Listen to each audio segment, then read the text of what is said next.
আমি ঈদের স্পেশাল সবসময় ডেজার্টটা করি, সেটা হচ্ছে কাস্টার্ড করি। আমি ফ্রুট কাস্টার্ড করি, আর আমি শাহী টুকরা করি। এই দুটো আমার স্পেশাল।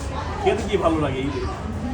ঈদে চটপটি, দেন সেমাই, অফকোর্স দুধ সেমাই, আমার দুধ লাচ্ছা সেমাই যেটা, এটা আমার অনেক পছন্দ।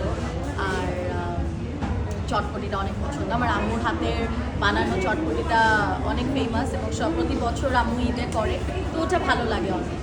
আচ্ছা, তো এই যে ঈদের সময়, হ্যাঁ, এবার গিফট কেমন পাইলেন, কেমন দিলেন?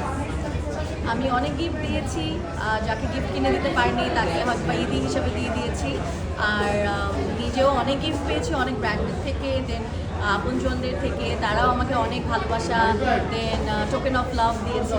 তো আমিও টুকটাক অনেক কিছু কিনেছি। তো আসলে গিফট প্রতি বছরই অনেক পাই, এবারও ব্যতিক্রম কিছু না। ঈদে অনেক গিফট পেয়েছি এবং আমিও দেওয়ার চেষ্টা করেছি। ঈদের একটা ভাইরাল ইস্যু হলো সালামি। তো এবার কত টাকা সালামি পাইলেন বা কত টাকা দিলেন? এটা ভাইরালের কিছু না, এটা একটা আমাদের একটা রিচুয়াল, আমাদের দেশের একটা মজার একটা কালচারাল থিং, যে আচ্ছা বাচ্চারা ঈদি পাবে, দেন সালাম করবে, সালামি পাবে। এটা ছোটোবেলা আমরা সবসময় পেয়ে আসছি, এখন দেই।